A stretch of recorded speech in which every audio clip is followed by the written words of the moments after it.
Je sais qu'on te dit que pour atteindre la réussite, il faut que tu atteignes ton bonheur. Puis là, je te comprends. Toi aussi, tu te dis, ben pourquoi moi, je suis pas capable de l'atteindre, ce bonheur-là, alors que ça semble si facile pour tout le monde. Puis ben, allô, le sentiment de culpabilité puis le sentiment de déception de dire, coudon, ben ça doit pas être pour moi. Pourquoi moi, je suis pas capable puis que tout le monde est capable de l'atteindre? Donc, si toi aussi, tu cherches fort à l'atteindre ton bonheur, puis tu as l'impression de jamais t'accrocher à ce petit bonheur-là, ben, je vais te présenter dans cette vidéo-là que peut-être que ton focus n'est pas à la bonne place. Puis, ben, en plus de ça, ben, je vais te présenter les 3 astuces principaux pour être capable d'atteindre ton petit bonheur dans la bienveillance. Donc, c'est parti. Je me présente, Anna-Ève Tanguy, je suis psychoéducatrice en pratique privée auprès des adolescents et des adultes. Et moi, ma mission, en fait, c'est vraiment d'éclaircir ton cheminement personnel à travers la bienveillance pour que tu puisses atteindre tes objectifs. Donc, on arrive au sujet du bonheur. Pourquoi est-ce que j'ai l'impression, moi, de ne pas l'atteindre, ce bonheur-là? Pourquoi est-ce que mon focus n'est pas à la bonne place? Ton focus est à l'extérieur. Et je te présente le concept d'impermanence. Ramène-toi à la personne que tu étais il y a 10 ans, 5 ans, 2 ans, 1 an, 6 mois. Elle n'est pas la même. Ses besoins sont différents. Ses valeurs sont peut-être différentes. Ses objectifs sont peut-être différents. Ses relations sont peut-être différentes. Ce qu'elle veut n'est pas du tout les mêmes. Donc, tu comprends qu'on évolue dans le temps. La maison que tu t'es achetée, la maison que tu voulais tellement t'acheter, que tu étais tellement excitée. Enfin, j'ai réussi à acheter ma maison. C'est ça que je voulais, mon indépendance. Ben, tu te surprends 10 ans plus tard, 5 ans, 2 ans, à vouloir une plus grande maison parce que tu manques de place. Ah, c'est pas vraiment ça que je voulais. Donc, l'excitation de départ, tu comprends, elle a un peu diminué. Ramène-toi à la promotion que tu as eue. Cette promotion-là que tu voulais tellement, c'est ça mon objectif professionnel, c'est ça que je veux atteindre. Et là, finalement, tu te ramasses 2 ans, 5 ans plus tard à vouloir une promotion encore plus haute, à vouloir encore monter d'échelon. Donc, tu comprends que ton excitation de départ a encore diminué, puis que tu veux aller rechercher cette sensation-là de t'avoir accompli. Donc, tu vas aller pousser encore plus loin. Donc, tu comprends qu'on pousse toujours, toujours, toujours plus loin. Donc, si je te pousse toujours, toujours, toujours plus loin, comment est-ce que je fais pour être réellement satisfait à long terme? C'est sûr que je suis pris dans un cycle d'insatisfaction continue. Bon, là, tu vas me dire, OK, c'est beau, mais maintenant, je fais quoi? 3 étapes.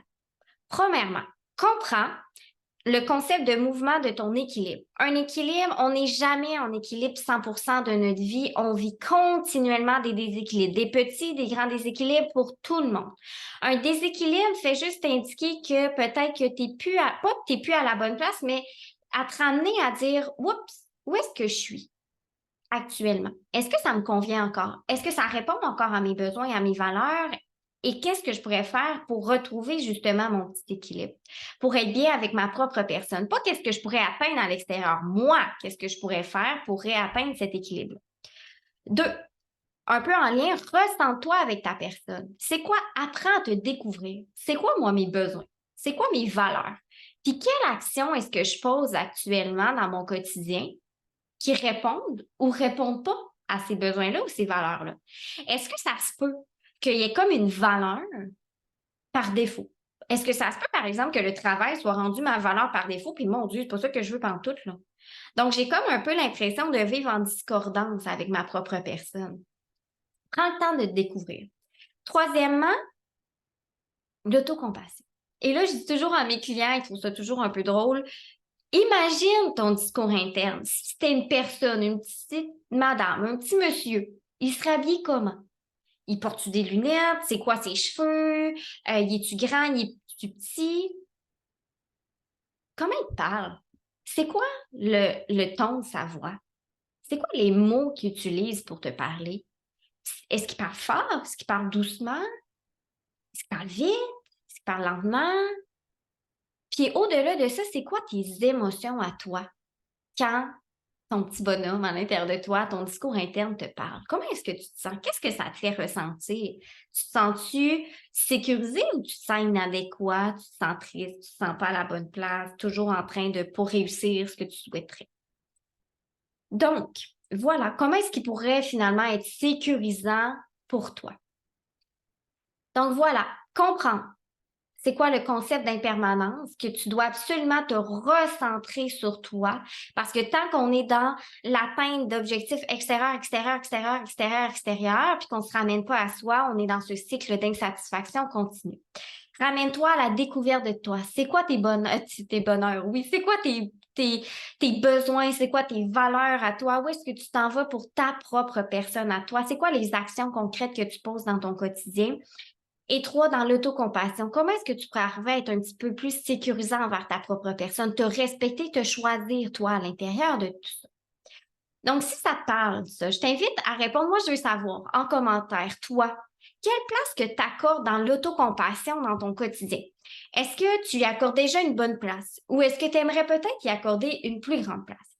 J'aimerais ça savoir. Et si tu as aimé le contenu de cette petite vidéo-là, ben, je t'invite en fait à venir télécharger mon outil gratuit qui s'appelle l'étape cruciale pour améliorer la relation avec soi-même dans la bienveillance. Donc, tu vas avoir le lien là, juste dans le descriptif en dessous. Rappelle-toi, n'oublie pas que ton point de départ, c'est la découverte de toi pour arriver à t'ajuster selon ta propre personne, ta réalité à toi et que tu mérites que ça se fasse dans la bienveillance. Donc voilà, sur ça, je te souhaite une merveilleuse journée.